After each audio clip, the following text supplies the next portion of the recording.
This might just be... Now, this is not my first 6 cane blade fan, but it's close. I had that 6 cane blade hugger that I sold. And other than that, I can't think of anything else. 6 cane blades is really cool. I'm on the fence as to whether to sell or keep this.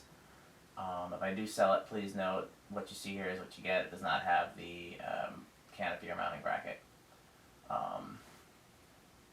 It's a borrowed mounting bracket that's Yeah. up there. And I would not use that type of mounting bracket anyways. It has like a hang true copy. Hmm. It's got 2 pull chains. One is for the light, but it doesn't have a light. I thought about changing it with the design house in my parents' porch. I could make it a close mount. It's the exact same motor. The housing design is different, but other than that, it's the same. And so it would mount to the same canopy, and it's basically the same fan, but at the same time, that design house is such an iconic fan, childhood fan for me, that I saw at the Fish Building Supplies and the Wicks Lumbers and all of that, that I kind of like having that version hanging somewhere. So even though this is cooler, it's got, you know, a little bit of ornate detail on the housing. This is a... I'm wondering, tangent, who was the first vintage manufacturer to do this design? This is the design that's on the bottom of the long nose. I'm thinking Homestead was the first, but I could be wrong. To copy the long nose, I'm thinking Homestead was the first with the Whisper Fan 3, and then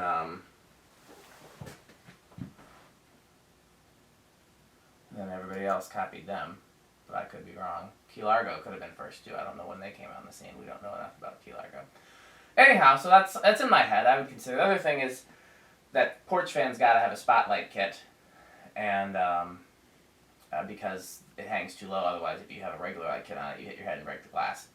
And I don't think a spotlight kit and cane goes well together. So we'll see what I do. And Andy's already got this set up to low, so let's turn the amp meter on. I think I put the chain to off. Oh, you did? Yeah. Find out. Sure did. This being a rather sensitive rubber flywheel, we're just going to do high, medium, low. We'll low.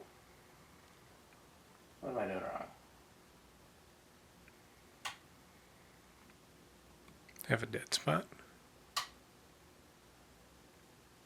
Let's see, fan's plugged in. Did I do the wrong pull chain? Yep. There. 0.32.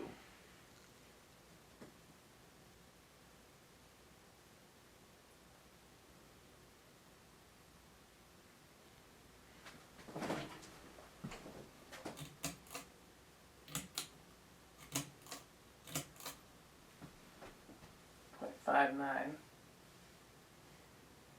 Seems kind of high, but I mean maybe it's just because there's so much load on it with these 6 full-size blades.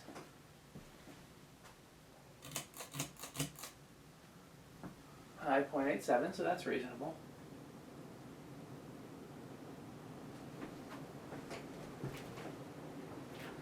I've said about the design houses that I think these move a little bit less air than a standard K55 fan, even though they do have a K55 type motor in there, just because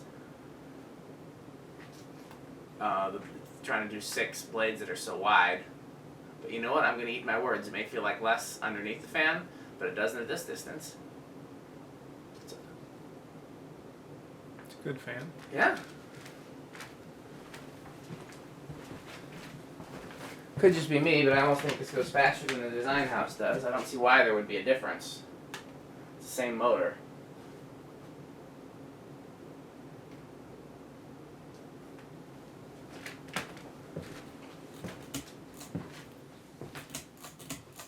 It's off, right? It says it's drawing point. I think my amp meter is being wonky. And now it's drawing 0. I'm going to do that again real quick just because I'm not sure if the amp meter was accurate or not. It's high. Nope, it was accurate. 0.86, 0.58, so it was a little bit high. 0.29. That's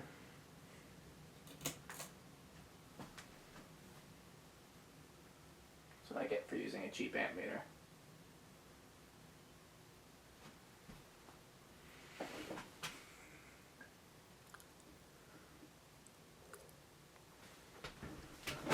If you saw my video of the Quorum, I can't remember the model number, but they're the two-blade Quorums that are like a 60-some inch fan in that Italian restaurant that's 2 levels. Those replaced fans that looked identical to this, except they had 5 plain blades. So they could have been these just with 5 installed. You could install these as a 4, 5, or a 6. I don't remember what the blade brackets were, though. If they were Regency, they would have been Pretzel, and so on and so forth.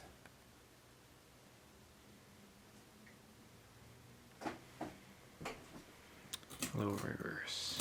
It's interesting that the Design House version just has a standard half-inch downrod, and these have that downrod with the sheath. I really don't understand what's the advantage. 0.57, by the way. What's the advantage of the downrod with the sheath? Right, it just makes it look thicker than it really is. Only advantage I can think of is you can use a spiral pipe. High reverse, 0.85.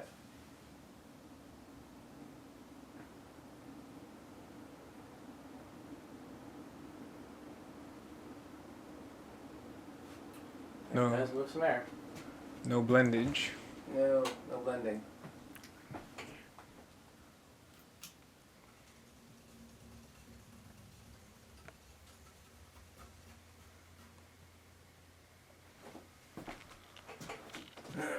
Three? 4 is where we start. Those blades are heavy, and there's a lot of them. 0.19. So if you wanted to get the slowest low speed, you could use an Emerson wall control, and that's what you'd have. See, is it going to stall out? Nope. Nice.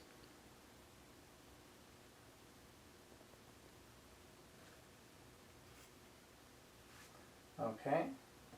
5.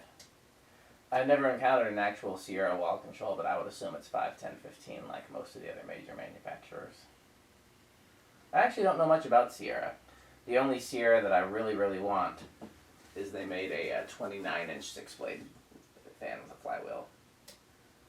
That was 0.23, 6 is 0.28, 7.32, 8.36, 9.4, 10 is 0.43.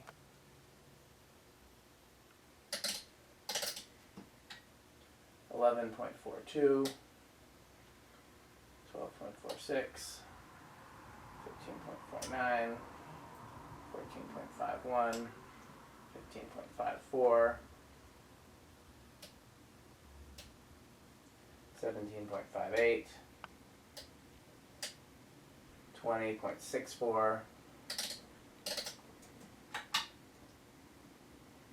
22.67, 25.7. How much was it on high? 0.8 something. Yeah. 28.73. 30.74. 35.77. 40.79 and high. 0.86. Yeah, I think it goes faster than the Design House version, so maybe the motor is a little different. It's identical in appearance, the flywheel and castings and everything about it.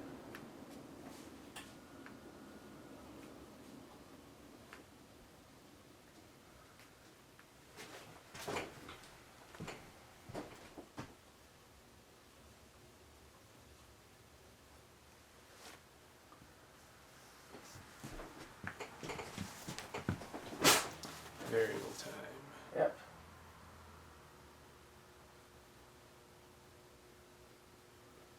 .18, but it's buzzy.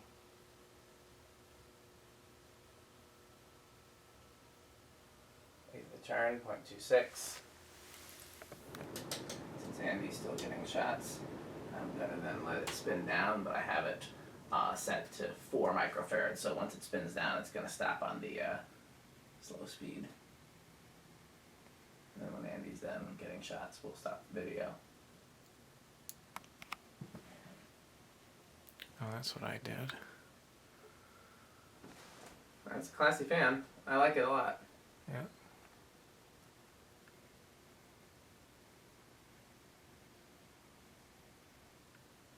Of the Sierras that I've seen, this is my favorite, other than the little small one. I don't really care for the turbos, and only other one I've seen I think is a Victorian copy, and that's rather standard. And this is rather standard too, but I like this, and with the cane and everything else.